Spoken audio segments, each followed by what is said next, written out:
সবকিছু ঠিক থাকলেই মার্চ মাসে পাকিস্তান আমাদের এখানে ওয়ানডে সিরিজটা খেলতে আসবে। সবকিছু ঠিক থাকলে কথাটা বলার কারণ হচ্ছে বেশ কিছু যুদ্ধ চলতেছে তো পৃথিবী জুড়ে। এই যুদ্ধের কারণে উপসাগরীয় যুদ্ধ বা পাকিস্তান আফগানিস্তান যুদ্ধের কারণে এখনো পর্যন্ত পাকিস্তান থেকে বাংলাদেশে ফ্লাইটে আসার যে নিরাপত্তাটা এটা পাকিস্তান নিশ্চিত হতে পারে না। ফলে আমাদের যে এই মার্চে পাকিস্তান আসবেই এটা আমরা বুঝতে পারতেছি না, কিন্তু দুই পক্ষই ক্রিকেটীয় জায়গা থেকে পুরোপুরি রেডি হচ্ছে। মানে কে কিভাবে পরস্পরের মোকাবেলা করবে এবং কে কার রণকৌশল কি হবে এটা মোটামুটি ঠিক হচ্ছে। আমরা আমাদের ওয়ানডে দলটাও দেখে ফেলছি এবং সেই দলটায় কিছু চমকপ্রদ বিষয় আছে। এক তো লিটন দীর্ঘদিন পরে ওয়ানডে দলে ফিরে আসছে। সেই চ্যাম্পিয়ন্স ট্রফির আগে সে বাদ পড়ছিল, তারপরে বোধহয় এই ফিল্ড এর মাঝখানে তো আর খেলে নাই মনে হয়। তার একটা রোল, নতুন রোল হবে বলে জানা যাচ্ছে। একই সঙ্গে ক্যাপ্টেন মেহেদী হাসান মিরাজ, তারও রোলটা বদলে যাবে। যে রোলটা মিরাজের জন্য ভাবা হচ্ছে সেটা মিরাজকে আমার ধারণা আরো ভয়াবহ একটা পরিস্থিতির দিকে নিয়ে যাবে। এমনিতেই মিরাজ সম্পর্কে এরকম একটা ধারণা তৈরি হয়ে গেছে যে মিরাজ আসলে ক্যাপ্টেন না থাকলে এই দলে তার জায়গা হয় না, একটা বোঝা হয়ে গেছে, এরকম একটা ধারণা তৈরি হয়েছে। সত্যি না মিথ্যা সেটা পরে বলতেছি। এই ধারণাটা আরো শক্ত হবে তাকে নতুন রোলে দিলে। সেই রোলটা কি এবং মিরাজকে কি চ্যালেঞ্জ নিতে হবে এবং মিরাজ কিভাবে মানে এই পরিস্থিতি সামলাবেন, এইটা নিয়ে একটু কথা বলতে চাই। খুব জটিল একটা পরিস্থিতির মধ্যে পড়ছে ছেলেটা, এটা একটু কথা বলতে চাই। আমি জাস্ট ৩-৪ দিন আগে এই কথাটা ভাবতেছিলাম যে ইন্ডিয়ার যে টি-টোয়েন্টি ক্যাপ্টেন সূর্যা কুমার যাদব, তাকে নিয়ে এখন ইন্ডিয়ান সোশ্যাল মিডিয়ায় যারা ইন্ডিয়ান তারা লেখেন, এমনকি টুকটাক মিডিয়াতেও লেখা হয় যে সে আসলে ক্যাপ্টেন কোটায় খেলতেছে। এই সূর্যা কুমার যাদব কয়েক মাস আগেই এই টিমের সবচেয়ে বড় পারফর্মারদের একজন ছিল এবং তাকে এই কালের 360 ব্যাটসম্যান বলা হতো। দেখেন মাত্র কয়েকটা মাস, বোধহয় এই যে ওয়ার্ল্ড কাপ আর ওয়ার্ল্ড কাপের আগে একটা দুটো সিরিজ, এই সময় সে অত ভালো ফর্মে নাই, তাও টুকটাক কিন্তু রান করতেছে। বেশ মাঝে মাঝে গিয়ে ক্যামিও খেলতেছে, যেটা ইনিংসটাকে বড় করে দিচ্ছে। তাও সূর্যা কুমার যাদবকে এই কথা শুনতে হচ্ছে। এটা আসলে ইন্ডিয়া বলে হয়তো একটু বেশি আগে শুরু হয়েছে কথাটা। মানে ইন্ডিয়ায় ব্যাট করতেছে কারা? সঞ্জু স্যামসন, তিলক বার্মা, এই টাইপের ব্যাটসম্যানরা ব্যাট করতেছে, তাই না? অভিষেক শর্মা এই একটা বিশ্বকাপে রান পাচ্ছে না, তাতেই মনে হচ্ছে কত খারাপ। কিন্তু এটা আসলে পৃথিবীরই একটা বলা যায় যে দুষ্ট ভাগ্য পৃথিবী জুড়ে ক্যাপ্টেনদের। সেটা হচ্ছে আপনি পারফর্ম করতে না পারলে খুব দ্রুত এই কথা উঠে যাবে যে আপনি ক্যাপ্টেন কোটায় খেলতেছেন। আজকের যুগটা মাইক ব্রিয়ারলির যুগ না, যখন কিনা আপনি শুধু ক্যাপ্টেন্সির যে মেধা এবং ক্যাপ্টেন্সি দিয়ে দলকে জয় এনে দেওয়ার যে যোগ্যতা সেটা দিয়ে দলে থাকতে পারবেন। এখন স্ক্রুটনি অনেক বেশি। তারপর ওই ১১টা পজিশনের একটাও কেউ স্যাক্রিফাইস করতে পারে না। করার সুযোগও নেই। এখন তো কম্পিটিটিভনেস ও অনেক। আগে উইকেট কিপারের কাছ থেকে কেউ রান আশা করত না। ক্যাপ্টেন নন প্লেইং, নন পারফর্মিং হলে অত চিন্তিত হতো না। এখন তো আর সেসব সুযোগই নেই। এখন বোলারদেরও রান করতে হয়। উইকেট কিপার দলের অন্যতম সেরা ব্যাটসম্যান হয়। ফলে এখন আসলে ওই পারফরম্যান্স অ্যান্ড পারফরম্যান্স। যত দ্রুত সম্ভব, যত নিয়মিত সম্ভব তোমাকে পারফর্ম করতে হবে। তারপরে দেখবো না তুমি ক্যাপ্টেন হিসেবে বিয়ারলি না আজহারউদ্দিন না ইমরান খান না রানা, তুমি এটা পরের আলাপ। প্রাইমারি হচ্ছে তোমাকে পারফর্ম করতেই হবে। এখন সেই ভাগ্যচক্রে কিন্তু অনেকে ভুগতেছে এই আধুনিক যুগে। ধরেন মাশরাফির কথা যদি ভাবেন, মাশরাফি ২০১৫ পর্যন্ত মাশরাফি এক এন্ডে বাংলাদেশের সেরা ওপেনিং বোলার ছিল। স্ট্যাটিস্টিক্স এর কাছে জিজ্ঞেস করে দেখেন, আমার কাছে জিজ্ঞেস করতে হবে না। আপনার মনে হবে এটা কেমন কথা? এটা তো আমার মনে হচ্ছে না।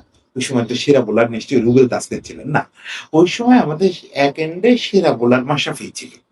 কিন্তু ১৭ সাল পর্যন্ত ওটা ছিল। আপনি দেখবেন ১৮-১৯ এই দুটো মাত্র বছর মাশরাফি সেভাবে উইকেট পায় নাই। যদিও বিশ্বকাপের আগে যেটা তার সবচেয়ে কলঙ্কিত টুর্নামেন্ট আর ২০১৯ বিশ্বকাপ।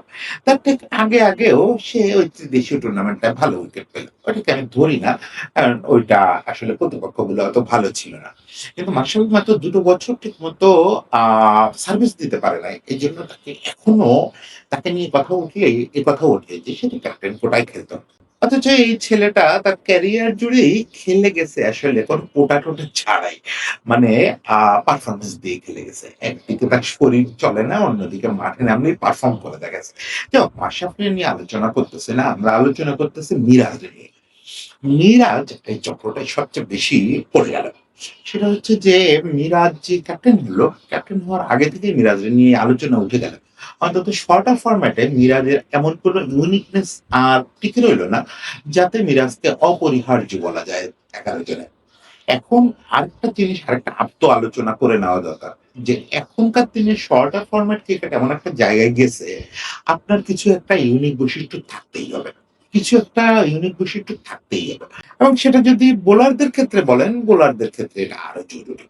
মানে আপনি এখন আর ওই ম্যাকগ্রার মতো একটা লাইনে বল করে একটা নির্দিষ্ট জায়গায় বল ফেলে সাফল্য পাবেন, এটা কল্পনা করা খুব কঠিন। কিংবা কোনো ইউনিক বৈশিষ্ট্য ছাড়াই আপনি ফিঙ্গার স্পিন করে যাচ্ছেন বা ট্র্যাডিশনাল লেগ স্পিন করে যাচ্ছেন, কোনো কিছুতেই এখন আর সাফল্য পাওয়া খুব কঠিন। মানে এখন লোকরা খুব বেশি রহস্যমূল্য খোঁজে। রহস্যমূল্য তো আর সবাই হবে না, কিন্তু প্রত্যেকের একটা কিছু ইউনিক স্কিল লাগবে। হয় আপনার বুমরার মতো হাইপার এক্সটেন্সিভ আর্ম লাগবে, না হলে আপনার ইয়র্কার হইতে হবে লাসিথ মালিঙ্গার মতো বা বুমরার মতো। এই যে সেদিন ইয়র্কার গুলো দিল রে ভাই, একবার মেশিনের মতো ইয়র্কার। মানে এরকম কিছু একটা লাগবে, বা রিশাদের মতো বলকে কথা বলাতে পারতে হবে, কিছু একটা লাগবে। আর নাহিদের মতো ভয়ানক পেস লাগবে। ফলে যেটা হচ্ছে, ট্র্যাডিশনাল ফিঙ্গার স্পিনার যারা মিরাজ যে গোত্রের বোলার, তাদের আর এই লিমিটেড ওভার ক্রিকেটে কোনো জায়গা নাই। কোনো জায়গা নাই। আপনি এদেরকে জোর করেও লিমিটেড ওভার ক্রিকেটের 11 এ ঢুকাইতে পারবেন না। কারণ এদের বাইট থাকে না এবং ইউনিক কোনো ব্যাপার থাকে না। ফিঙ্গার স্পিনার যারা এই মুহূর্তে পৃথিবীতে আছে, হয়তো আবার ২ বছরের মধ্যে চিত্রটা বদলে যাবে। দেখা যাবে ফিঙ্গার স্পিনাররাই আবার রাজত্ব করা শুরু করছে। এবং মানে ফিঙ্গার স্পিনাররা তো অলরেডি রাজত্ব করতেছে, সেটা বিভিন্ন কৌশলের ফিঙ্গার স্পিনার। তো মিরাজের ঘরানার ফিঙ্গার স্পিনাররা চলতেছে না। এইটা মিরাজকে সবচেয়ে বিপাকে ফেলে দিছে। যে মিরাজের তো মূল ব্যাপারটা ছিল যে মিরাজ বোলার হিসেবে খুব ভালো করতেছিল। এখন টেস্টে ওই আপনি থোড়বড়ি খারাপ বোলিং এক প্রান্ত থেকে সারাদিন করে গেলে সাকসেস পাবেন না। ওইটা ওই ধৈর্যের পুরস্কার পাবেন। কিন্তু লিমিটেড ওভার ক্রিকেটে ওইটা সুযোগ নাই। একদমই সুযোগ নেই। আপনাকে এখন মিডল ওভারেও রান আটকানোর বোলিং, কন্টেইন করা বোলিং ওটা করলে আপনাকে কোচ পিটাবে। মিডল ওভারেও আপনাকে উইকেটের জন্য যাইতে হবে। এবং সেজন্য আপনাকে ভেরিয়েশন ওয়ালা বল করতে হবে। ফলে টি-টোয়েন্টিতে ও এর সঙ্গে তার ব্যাটিংটা, এটাও লিমিটেড ওভার ক্রিকেটের জন্য যাচ্ছে না। লিমিটেড ওভার ক্রিকেটের সঙ্গে। মানে ওর রান দেখে আপনি ঠিক বুঝতে পারবেন না। যদি শুধু স্ট্যাটস এর দিকে তাকান, তাহলে তো ২-৩ ইনিংস বাদেই একটা ৬০-৭০ রানের ইনিংস খেলে। কিন্তু ওটার কোনো ইফেক্ট নাই। মানে ওর সর্বোচ্চ আ স্ট্রাইক রেট বিভিন্ন সময় ওঠে ৭০-৮০ এরকম। তা আজকের দিনে ওয়ানডেতেও আপনি ১২০-৩০ এর নিচে ব্যাট করতে পারবেন না। এটা মিরাজকে বিরাট একটা বিপদে ফেলছে। মানে ২ টা ধারহীন অস্ত্র তার হাতে। যে ব্যাটিংটা করে ওটাও লিমিটেড ওভার ক্রিকেটে কোনো কাজে লাগে না। সময় নষ্ট ছাড়া কিচ্ছু হয় না, বরং দল বিপদে পড়ে। যে বোলিংটা করে ওটাও দলকে বিপদে ফেলে। এরকম একটা অবস্থায় তাকে যখন ক্যাপ্টেন করা হলো, তো এটাই একটা বিতর্কিত সিদ্ধান্ত ছিল। কারণ শান্ত দারুণ করতেছিল ওয়ানডে ক্যাপ্টেন্সিটা। তাকে ক্যাপ্টেন করা হলো। এখন তো সে একটা বিপদে পরিণত হয়ে গেছে। দেখেন কিরকম বিপদে পরিণত হয়ে গেছে, যে তাকে দলে জায়গা দিতেই হবে, যেহেতু সে ক্যাপ্টেন। এখন জায়গা দিতে হলে আপনি কোথায় দেবেন? ওই যে ইন্ট্রোতেই বললাম যে নতুন ভূমিকায় লিটন আসতেছে। লিটনকে দলে ফেরানো খুব জাস্টিফাইড হইছে কথা আমি বলব না, লিটনের নিয়ে আলাদা আলোচনা করব। কারণ লিটন তো এর মধ্যে ওয়ানডেতে কিছু করে নাই। আপনি যদি মানে পিওর পারফরম্যান্স এর উপরে ছাড়া টিম সিলেক্ট করেন, তাহলে তো আপনি সবাইকে জবাব দিতে পারবেন না। শুধু ধারণার উপরে যে লিটন এবার হয়তো ভালো করলেও করতে পারে। এভাবে আসলে টিম সিলেকশন করা কঠিন বা উচিত না। ফলে লিটনের ফেরাটা জাস্টিফাইড না। কিন্তু ফিরছে তো। এখন টিম চায় তাকে ৫ নাম্বারে খেলায় দেয়। দেখেন তাহলে ১ থেকে ৫ পর্যন্ত বুক হয়ে গেল। টপ 3 হচ্ছে সাইদ, তানজিদ তামিম, ইমন। 4-5 হচ্ছে তাহলে শান্ত আর লিটন।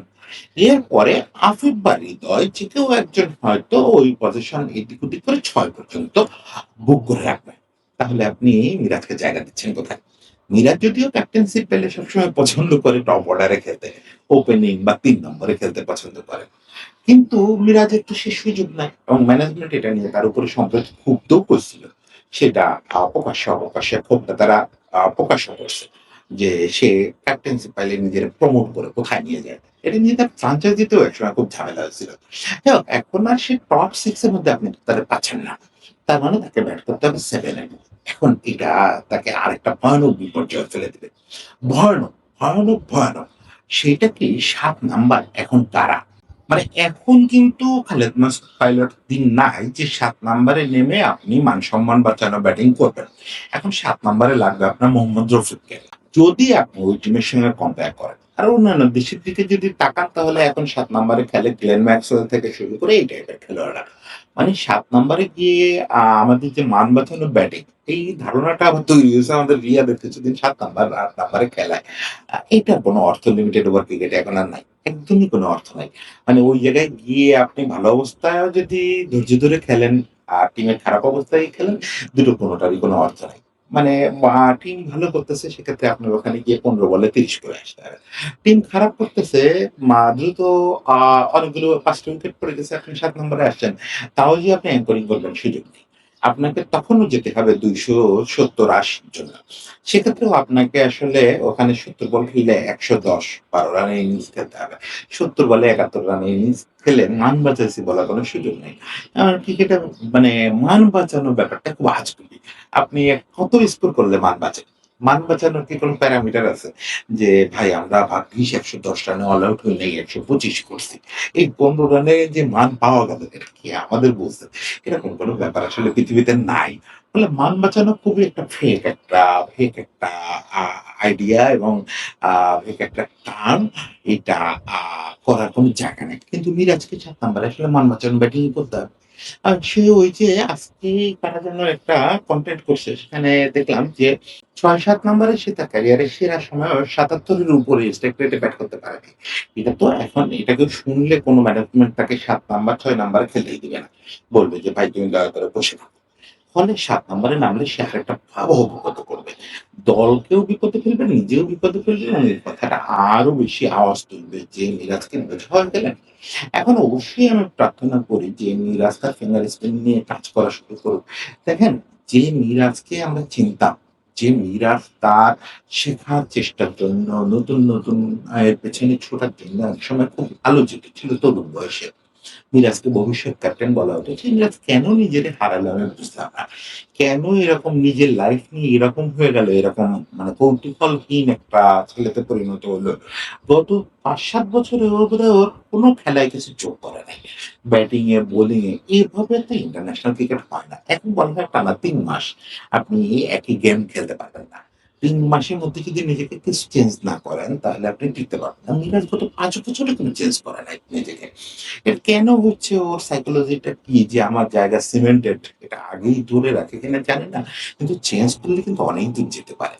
ওর প্রতিভা নিয়ে তো কোনো সন্দেহ নাই। ও যদি নিজের একটু অস্ত্র যোগ করে, ১টা ২টা ক্যারাম বল শেখা, ১টা ২টা দুসরা শেখা, একটু কাজ করা লিমিটেড ওভার ক্রিকেটের জন্য ব্যাটিংটা নিয়ে একটু কাজ করা। এত ছেলেপেলে আজকাল স্কিল হিটিং, পাওয়ার হিটিং নিয়ে কাজ করতেছে। মিরাজ কেন পারবে না? এই ব্যাপারগুলো আমি ঠিক বুঝে উঠতে পারি না। কিন্তু যেভাবে মিরাজ এখন খেলতেছে, তাতে মিরাজ কি খুব দ্রুত আ খুব বেশি সমালোচনায় পড়ে যায় কিনা এটা নিয়ে খুব আশঙ্কা হয়। যে ক্যাপ্টেন কোটা তো হচ্ছেই। ওটা নিয়ে অনেকদিন ধরে এই টাইপের কথা হচ্ছে। আর অনেক নেতিবাচক কথা হচ্ছে যে বোলিং এ বাঁচার জন্য ওই আ প কোনো সতীর্থ একটা উইকেট পেলে সঙ্গে বোলিং এ এসে নিজের ইকোনমিটা ঠিক রাখার চেষ্টা করে। যাতে খুব কুৎসিত না দেখায়। এখন এগুলো সত্যি না মিথ্যে জানি না। কিন্তু কথা তো হচ্ছে এই কথার মধ্যে এইটুকু ছেলের থাকা উচিত না। মিরাজ এখনো বাচ্চা ছেলে। শুধু ওই যে সবাইকে সন্তুষ্ট করে চলবো, এই দিয়ে তো ক্রিকেট জীবন হবে না। একটু নিজের অস্ত্র-টস্ত্র বাড়াইতে হবে। তাহলে হয়তো এই কথাগুলো আর হবে না। আমি জানি না সে কিভাবে এই সিরিজটা ট্যাকেল দেবে। যদি না দিতে পারে তাহলে ছেলেটা খুব বিপদে পড়ে যাবে। খুব বিপদে পড়ে যাবে। যাই হোক তারপরেও মিরাজের জন্য অনেক প্রার্থনা থাকলো। একটা গুড বাই সেই হিসেবে প্রার্থনা করি যে ও এই সিচুয়েশনটা ওভারকাম করবে। যে রেসপনসিবিলিটি আসুক ওর উপরে ও সেটা ভালোভাবে সামলাবে। সবাইকে অনেক শুভেচ্ছা।